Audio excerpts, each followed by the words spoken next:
in other technical support areas, obviously, because we run very much on the internet, and it's very difficult not to cope with people who haven't got internet access.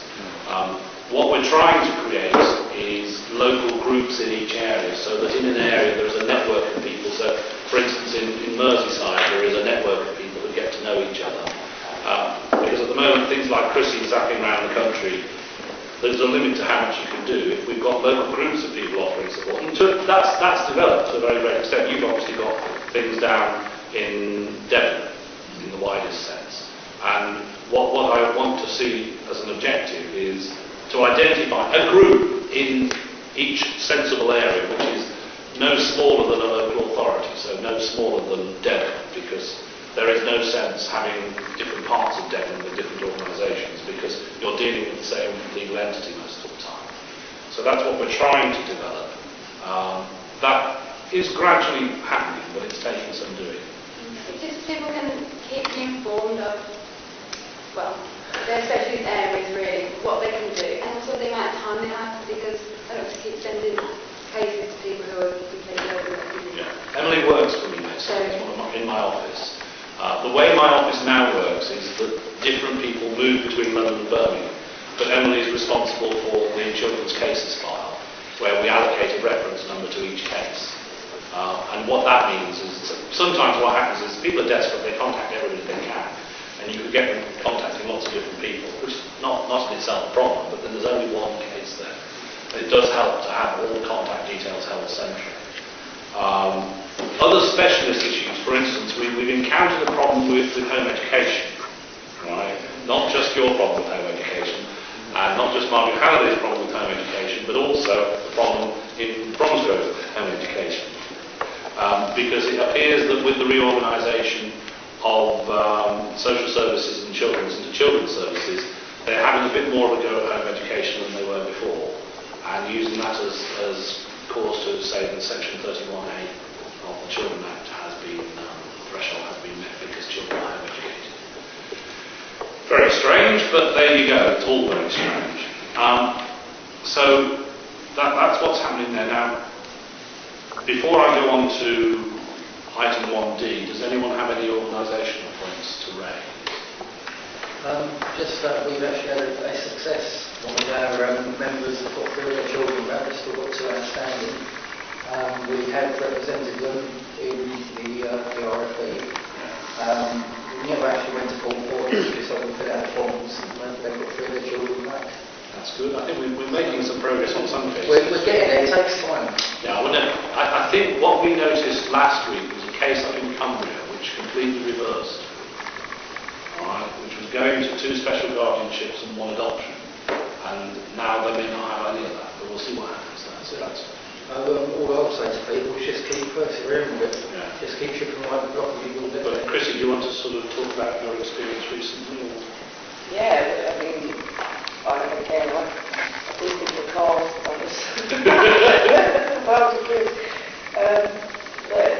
we've had a situation reversed where the child was going to be taken into care through school refusal.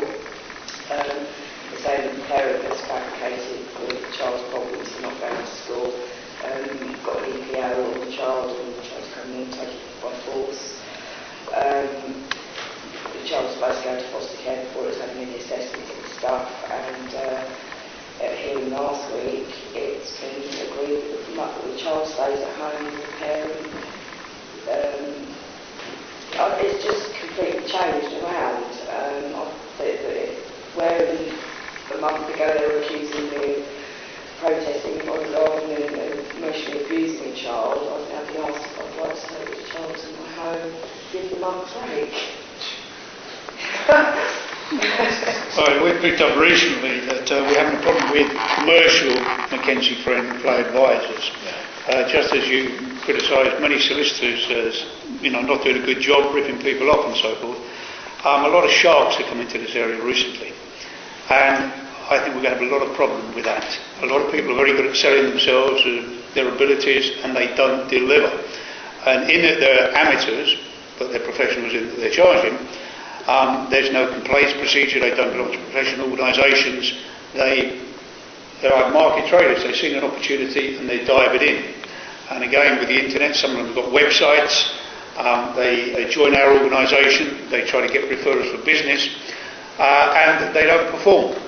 And you know, as bad as solicitors might be, as many problems we have with them, I think that we're going to have more problems with commercial Mackenzie friends, lay advisors who are moving into here, charging £60, £80 an hour for their services, and not delivering. Some of them do a good job, but there's no way of quality control. There's nothing there whatsoever.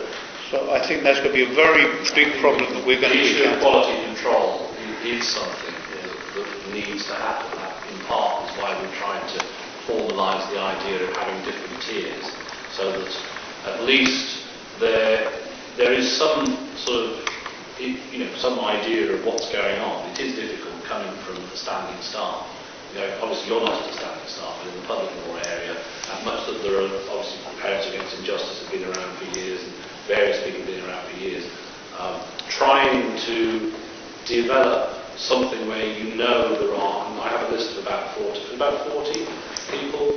We've got about 40 people who are willing to do volunteer advice work, and knowing what they can do and what they can cope with is actually quite difficult, and it is an issue we're going to have to address at the time.